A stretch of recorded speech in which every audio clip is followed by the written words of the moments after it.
Cada mañana tenemos una nueva oportunidad para comenzar de nuevo, para poner en orden nuestras vidas y conectarnos con nuestro Creador. Les invitamos a que disfruten de este tiempo devocional, de lunes a viernes a las 5 de la mañana por Radio Renacer España.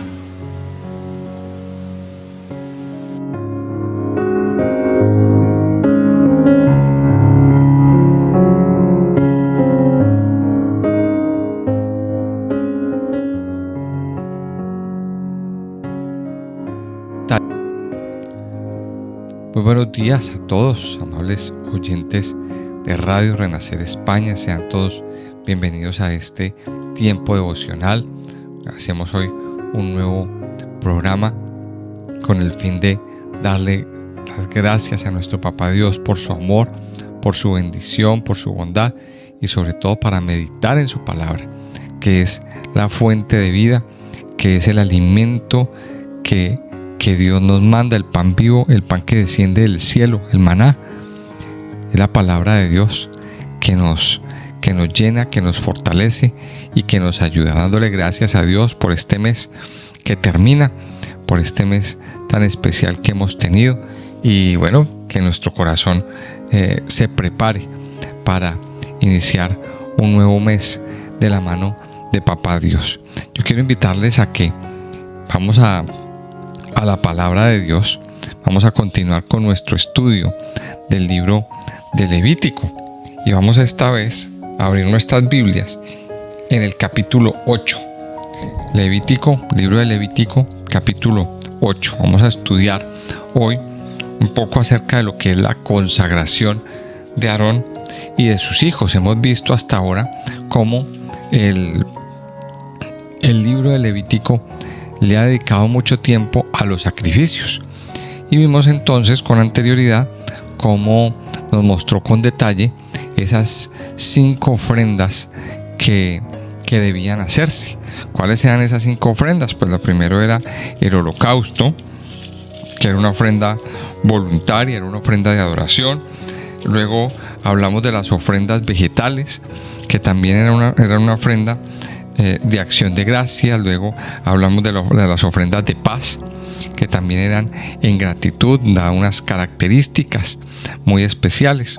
Pero se presentan luego 2 ofrendas que también son muy particulares y muy importantes: la ofrenda por la culpa y la ofrenda por el pecado. Estas 2 ofrendas lo que buscaban era volver a tener conexión, volver a restablecer la comunión con Dios.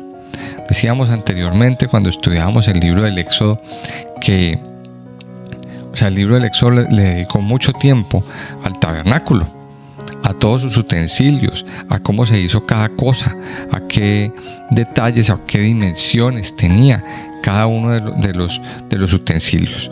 Pero cuando entramos al libro de Levítico, lo que nos enseña el Señor es cómo los vamos a usar.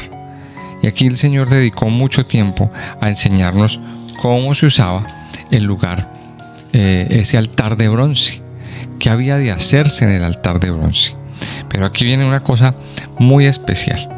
Ya dejamos a un lado los sacrificios, ya dejamos a un lado la parte técnica de los sacrificios, que lo que nos enseñó es varias cosas. Primero, ¿qué debemos de hacer para volver a estar en comunión con Dios? Nos enseñó también la importancia del dar, porque todo el tiempo nos está diciendo la palabra de Dios ahí: presente ofrenda, ofrenda de gratitud, ofrenda por el pecado, presente su vida, presente ofrenda. Entonces creo que el Señor fue muy abundante en explicarnos. Pero ahora, a partir del capítulo 8, se centra en el sacerdocio, se centra en Aarón. Y es bien importante y bien bonito lo que vamos a estudiar hoy. Vamos a mirar lo que dice la palabra de Dios. Dice: habló Jehová a Moisés diciendo: toma a Aarón y a sus hijos con él, y las vestiduras, el aceite de la unción, el becerro de la expiación, los 2 carneros y el canastillo de los panes sin levadura, y reúne toda la congregación a la puerta del tabernáculo de reunión. Hizo pues Moisés como Jehová le mandó, y se reunió la congregación a la puerta del tabernáculo de reunión. Y dijo Moisés a la congregación: esto es lo que Jehová ha mandado hacer. Entonces Moisés hizo acercarse a Aarón y a sus hijos, y los lavó con agua. Y puso sobre él la túnica, y le ciñó con el cinto, y le vistió después el manto, y puso sobre él el efod, y lo ciñó con el cinto del efod, y lo ajustó con él. Luego le puso encima el pectoral, y puso dentro del mismo los urim y tumim. Después puso la mitra sobre su cabeza, y sobre la mitra enfrente puso la lámina de oro, la diadema santa, como Jehová había mandado a Moisés. Y tomó Moisés el aceite de la unción, y ungió el tabernáculo, y todas las cosas que estaban en él, y las santificó. Y roció de él sobre el altar 7 veces, y ungió el altar, y todos sus utensilios, y la fuente, y su base, para santificarlos. Y derramó del aceite de la unción sobre la cabeza de Aarón, y lo ungió para santificarlo.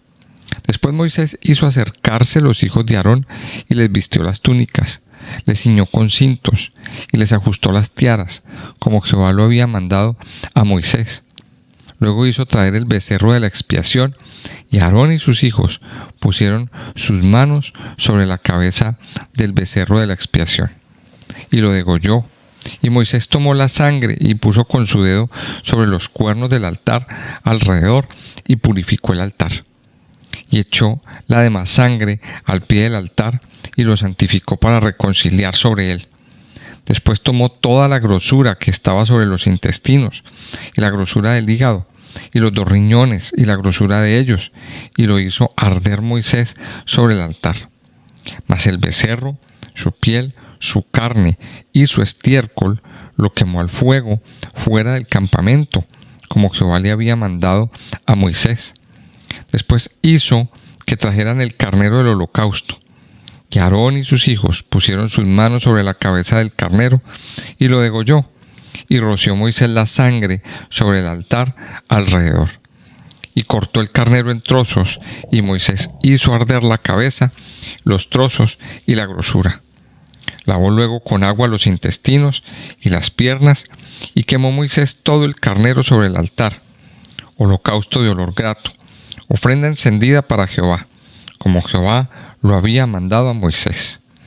Después hizo que trajeran el otro carnero, el carnero de las consagraciones, y Aarón y sus hijos pusieron sus manos sobre la cabeza del carnero.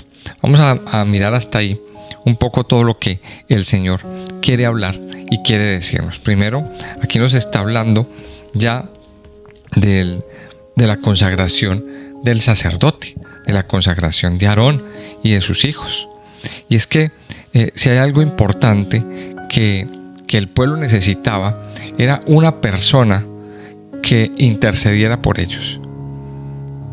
Era una persona que estuviera en un contacto directo con Dios y que llevara las necesidades del pueblo delante del Padre, delante de Dios. Y eso significaba este sacerdocio y esto que se estaba haciendo. Dios había escogido a un hombre débil, un hombre que tenía sus debilidades, para que entrara y representara a todo el pueblo delante de la presencia de Dios. Y esto es muy importante, lo que tenemos lo que debemos entender hoy con este punto. Dice: habló Jehová a Moisés. O sea, estas palabras, una vez más, Dios está aquí recalcando un asunto, y es que estas palabras no se las inventó Moisés. Estas palabras no fueron un invento o una autoría o un invento de la imaginación de un hombre, como lo vemos en muchas obras literarias, ¿verdad? Muchas obras literarias que hoy en día vemos en la actualidad. Obras que han causado mucho furor, que se han vuelto muy famosas, pero no dejan de ser imaginación de una persona. Pero en este caso no. En este caso, el autor nos recalca que fue lo que Dios habló. Y aquí una vez más tenemos que sintonizarnos. Estas no son palabras de Moisés. Moisés solamente está siendo un interlocutor de lo que Dios habló, de lo que Dios está diciendo, de lo que Dios está manifestando. Dice, habló Jehová a Moisés, diciendo, toma a Aarón y a sus hijos con él, las vestiduras, el aceite de la unción, el becerro de la expiación, los 2 carneros, el canastillo de los panes sin levadura. Y reúne toda la congregación a la puerta del tabernáculo. Mire lo que Dios le manda a Moisés. Tome a Aarón y a sus hijos, tome las vestiduras, porque ya nos había descrito en Éxodo 29 cómo eran las vestiduras. Ya tuvimos ese capítulo. Si usted no lo ha escuchado, pues yo le invito a que lo escuche nuevamente, a que lo lea, a que vaya otra vez y recuerde cómo eran las vestiduras. Dios le dio unas características. A veces pensamos que el tabernáculo eran solamente los utensilios que se habían construido y ya. Parte del tabernáculo era las vestiduras sacerdotales. Parte del tabernáculo también y parte del diseño era las vestiduras que iba a llevar el sacerdote. Y esto es bien importante, bien importante. Entonces Dios le dice a Moisés, tome todo eso, más los becerros, más el carnero de la expiación, el canastillo de los panes, dice, y reúne a toda la congregación a la puerta del tabernáculo. Y aquí viene algo bien importante, versículo 4. Hizo Moisés como Dios le mandó. Mira lo que dice. Hizo Moisés como Jehová le mandó, y se reunió la congregación a la puerta del tabernáculo de reunión. Si algo nos ha enseñado todos estos libros, el libro del Éxodo y el libro de Levítico, es que Moisés tenía una actitud obediente. Y eso es, yo creo que lo más importante para ver bendición o para ver prosperar nuestra vida espiritual. Si no hay obediencia, nunca veremos la bendición de Dios. Si no hay obediencia, nunca veremos la mano de Dios prosperar y abundar en nuestras vidas. De hecho, hay un capítulo muy importante en el libro de Deuteronomio 28. Allí Moisés recalca la importancia de obedecer y las consecuencias de obedecer, y también recalca las consecuencias de desobedecer. Es bien importante entender este punto. Entonces miremos que la obediencia adquiere un lugar muy, muy importante para nosotros como hijos de Dios.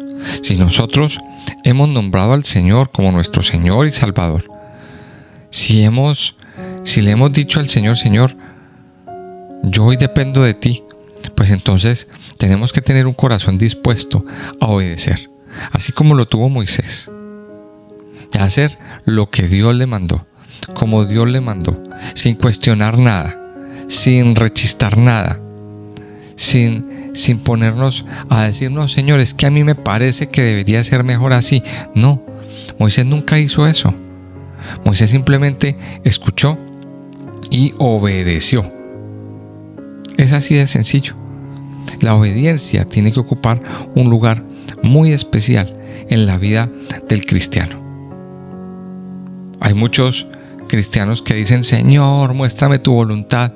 Tienen un problema, están viviendo una situación bastante difícil, bastante complicada. Oran.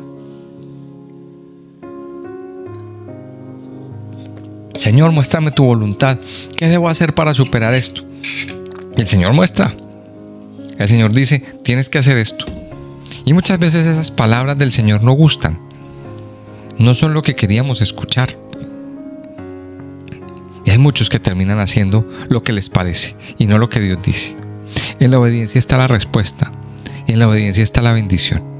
Miremos que aquí, entonces, Moisés está obedeciéndole al Señor. Dice el verso 5, dijo Moisés a la congregación, esto es lo que Jehová ha mandado a hacer. Y está delante de todo el mundo, diciéndoles, esto es lo que Dios ha mandado a hacer y esto estamos obedeciendo. En otras palabras, Moisés no estaba dando una demostración de que era obediente en privado, Moisés le estaba mostrando a todo un pueblo el camino de la obediencia. Más adelante Moisés pues enseña en Deuteronomio 28 la importancia de obedecer. Pero aquí vemos algo que también me encuentro, y es que cómo puedes tú hablar de algo que no vives. Es difícil, es muy complicado. Pues Moisés estaba demostrando que estaba viviendo lo que hablaba, primero con sus hechos y luego más adelante, mucho más adelante, porque Deuteronomio 28 es más adelante en el tiempo, con sus enseñanzas. Entonces miremos que aquí hay una enseñanza muy, muy especial. Aprender a obedecer lo que Dios habla en su palabra trae bendición para nuestras vidas. Pero más que predicarlo y más que hablarlo, es vivirlo.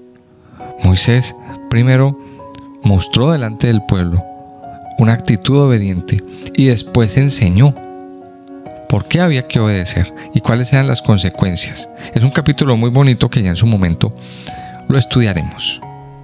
Ya nos llegará ese momento especial. Dice el versículo 6: entonces Moisés hizo acercarse a Aarón y a sus hijos y los lavó con agua. Mire, y aquí viene la simbología del agua. Lo primero que hizo Moisés fue, ya pasamos de utilizar el altar de bronce. Ahora viene un segundo elemento dentro del tabernáculo, que es la fuente.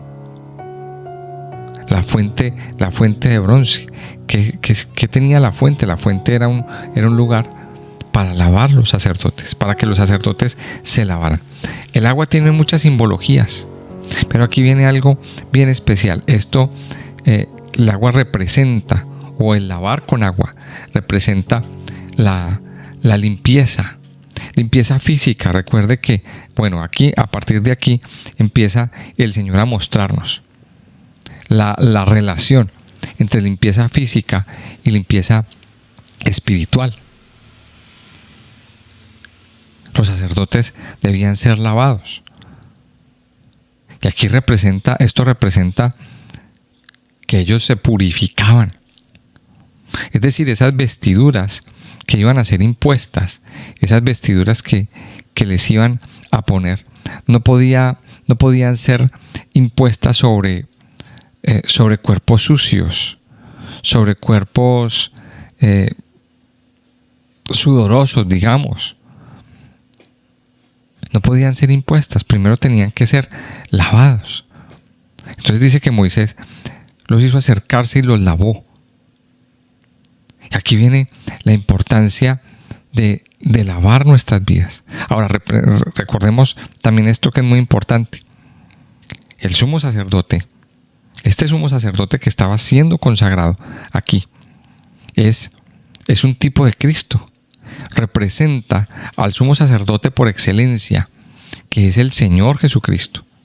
Y el Señor Jesucristo vino y fue lavado.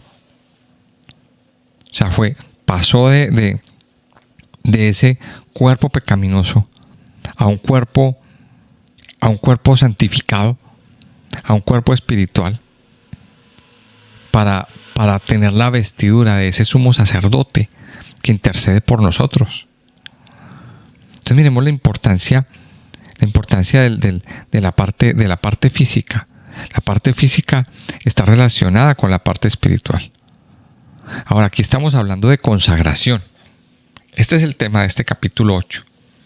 El tema es la consagración. Pero para poder consagrar, primero nos tenemos que lavar. Así es el orden. Yo sé que hay muchos que están en este camino, estamos en este camino de la consagración. Pero antes de la consagración tiene que venir la purificación. Y eso representa el baño con agua. Ese baño, el baño con agua para los antiguos hebreos representaba algo muy importante. Y eso es lo que se llama una mikveh, ¿Qué es mikveh? Mikveh es un ritual que hacen los judíos hoy en día. Y es que se pasan por aguas corrientes. Hacen un ritual de limpieza, de purificación. Ahora, ese mikveh fue lo que dio origen mucho más adelante al bautismo. El bautismo de Juan. El bautismo que aparece en los primeros capítulos del Evangelio, de los Evangelios, es una mikveh. O sea, es una aplicación de esta mikveh. Yo siempre me pregunté de dónde salió un hombre diciendo que bautizaba a la gente, así porque sí. Viene de aquí. Viene de que para consagrarnos tenemos que lavarnos. Ahora miremoslo desde el punto de vista espiritual. Antes de la consagración tiene que haber una purificación de nuestras vidas. Lavarnos de la suciedad de aquel mundo o que nos hemos contaminado del mundo. Hay que lavar con el agua, con el río del Espíritu, la mente, el corazón. ¿Por qué? Porque hemos tocado cosas. Hemos visto cosas, hemos abierto puertas en nuestra vida espiritual. Hemos abierto puertas, hemos caminado por caminos no santos. Y por eso tenemos que pedirle al Señor que nos sumerja en el río del Espíritu, que nos limpie. Por eso tenemos que estar en una constante limpieza. Ahora, como les decía hace un momento, para el pueblo judío es muy importante y hay una relación muy, muy intensa entre la limpieza física y la limpieza espiritual. Hay una relación bastante estrecha entre estas dos cosas. Ahora, desde el punto de vista físico, hoy podemos entender la importancia de limpiarnos. Y más adelante aquí en estos capítulos de Levítico vamos a estar profundizando un poquito en esa parte. El Señor exigía mucho limpieza. Si tocaste alguna cosa inmunda, límpiate, lávate con agua. La mujer con el periodo menstrual debía lavarse con agua. El enfermo que era curado de la lepra debía lavarse con agua. Y así varias cosas, en varios casos. Ahora, ¿por qué? Ahora, desde este punto de vista del siglo XXI, ¿por qué necesitamos o por qué es importante? Y hoy lo estamos viendo con una pandemia que hay alrededor del mundo.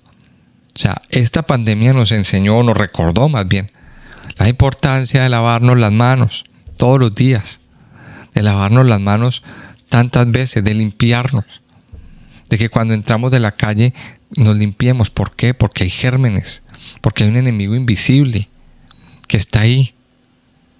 A veces no le prestábamos atención a esto, ¿verdad?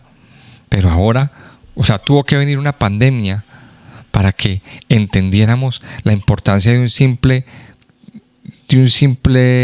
gesto o de un simple ejercicio que nos dura 20 segundos, ir a lavarnos las manos, por ejemplo. Entonces, miremos que aquí Dios pone y empieza a darnos esa relación. Dice que los lavó con agua. Una persona que quiere consagrarse debe ser lavado con agua, debe pasar por una limpieza tanto física como espiritual. Pero luego dice que puso sobre él la túnica, lo ciñó con el cinto, le vistió después el manto y puso sobre él el efod y lo ciñó con el cinto del efod y lo ajustó con él. O sea, le puso su vestidura, le puso su vestido. Luego le puso encima el pectoral y puso dentro del mismo los urín y tumín. Recordemos que el pectoral era una piedra, era una joya que era compuesta por 12 piedras preciosas diferentes. Y ese pectoral estaba sobre el pecho del sacerdote. Esas 12 piedras representaban cada tribu del pueblo de Israel. Esas 12 piedras representaban cada tribu. O sea que cada tribu estaba sobre el pecho del sacerdote. Y cuando el sacerdote se acercaba a Dios, llevaba esas 12 piedras sobre su pecho. Llevaba esas 12 piedras y se presentaba delante de Dios. En otras palabras, vengo a traer aquí en mi corazón a todo el pueblo. O sea, cada piedra representaba una tribu. Y ahí estaba todo el pueblo estaba ahí representado. Entonces, miremos todo lo que nos está hablando aquí. Dice, le puso encima el pectoral, puso dentro, dice el versículo 9, después puso la mitra sobre su cabeza y sobre la mitra enfrente puso la lámina de oro, la diadema santa, como Jehová había mandado a Moisés. Dice que puso la mitra sobre su cabeza y puso la lámina de oro. Aquí no lo menciona, pero en Éxodo 29 sí hace mención de que esa lámina tenía un escrito: santidad a Jehová. ¿Por qué sobre su cabeza? Vamos a ver. O sea, sobre la cabeza del sacerdote había una lámina. Había una lámina con esas palabras: santidad a Jehová. Miremos esto. Porque una persona consagrada, lo primero que tiene que tener claro y en lo primero que hay que ser cuidadoso es que la mente tiene que estar limpia todo el tiempo. En la mente tiene que haber un máximo nivel de santidad.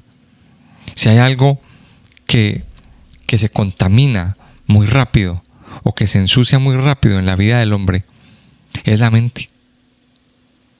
Desafortunadamente, de una forma muy, muy rápida y como que casi que a la velocidad de la luz, llegan pensamientos a nuestras vidas, a nuestros corazones. Y muchos pensamientos se quedan ahí, alojados en la mente. Otros simplemente llegan y se van. Pero ¿de qué depende que se queden alojados o que se vayan? Sí, a nuestra mente llegan muchas impresiones, llegan muchos pensamientos. Unos buenos, otros malos. Unos agradables, otros no. Pero ¿de qué depende que esos pensamientos se queden, hagan nido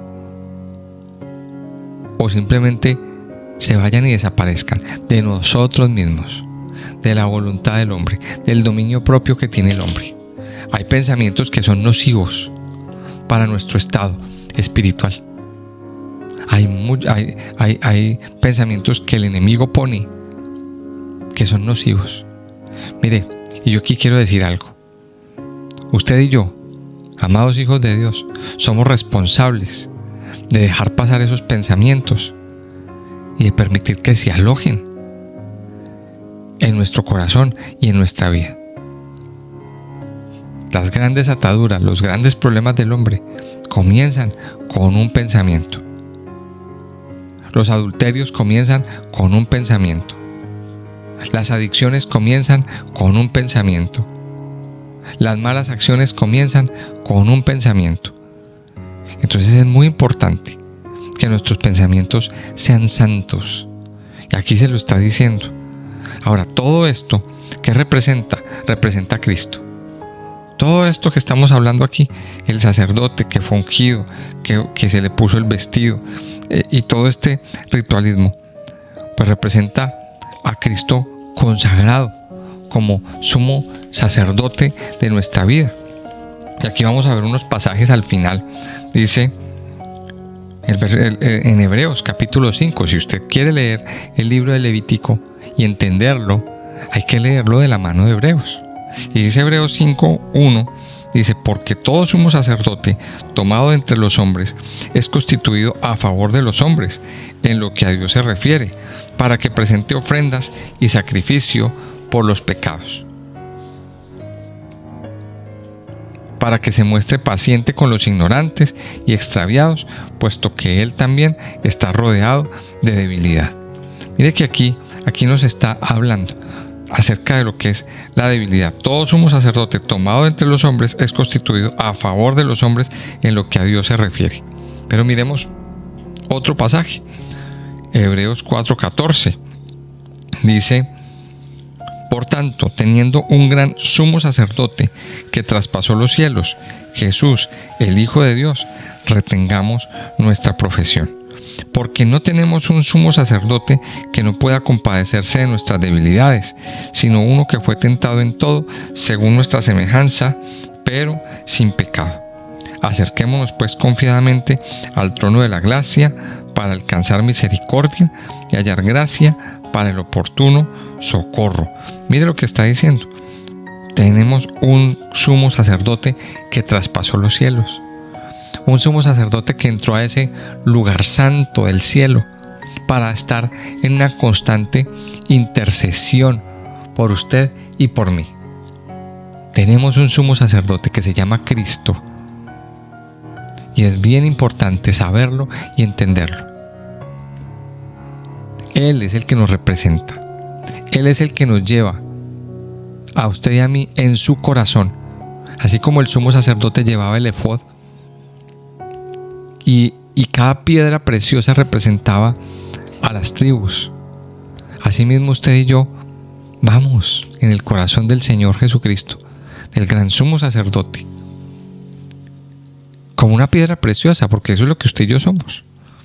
Piedras preciosas de alto valor para el Señor. Y estamos en su corazón presentando, Él nos presenta delante del Padre.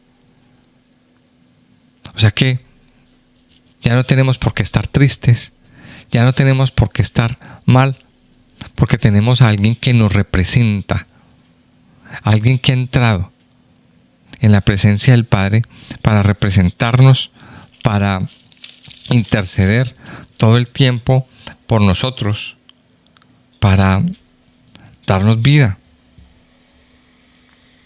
Es el sumo sacerdote perfecto que se llama Cristo. Yo les voy a invitar a que oremos, a que terminemos este tiempo devocional dándole gracias a Papá Dios. Amado Señor, te damos muchas gracias en esta mañana. Gracias, Padre, por tu amor y bondad, por la fidelidad que tienes con nosotros. Gracias, Padre, porque tú mismo nos has mostrado, como nos muestras hoy, la importancia de consagrarnos, la importancia de la consagración. Y en este tiempo hoy nos has recordado que has consagrado por la eternidad al Señor Jesucristo como sumo sacerdote, que intercede delante del Padre para darnos vida, que intercede todo el tiempo para que alcancemos misericordia, para que podamos vivir en paz, libres, renovados, transformados. Padre bueno, gracias. Gracias también porque tú escogiste en medio del pueblo a un sumo sacerdote. Gracias, mi Señor, porque en Él tenemos la libertad, porque en Él tenemos la paz, porque en Él podemos experimentar el gozo. Gracias, precioso Rey. Hoy nos acercamos confiadamente ante el trono de la gracia. Hoy nos acercamos confiadamente, Señor, ante el trono de la gracia para alcanzar misericordia y hallar gracia para el oportuno socorro, como dice tu palabra. Nos postramos ante ti, Señor. Padre, yo te pido que limpies nuestra vida. Hoy queremos consagrarnos delante de ti, consagrarte nuestra mente, consagrarte nuestros pensamientos, consagrarte nuestros corazones, consagrarte todo nuestro ser y postrados delante de tu altar, Señor, rendir todo nuestro ser, toda nuestra vida. Padre, gracias por este regalo que nos diste. Gracias por este respaldo que nos das cada día. Yo te pido que te quedes, Padre, con nosotros y que cada momento, cada instante podamos disfrutar del hecho de que tenemos un sumo sacerdote que intercede por nosotros. Yo te alabo, Padre, y te bendigo en esta mañana en el nombre precioso de Cristo Jesús. Amén y amén.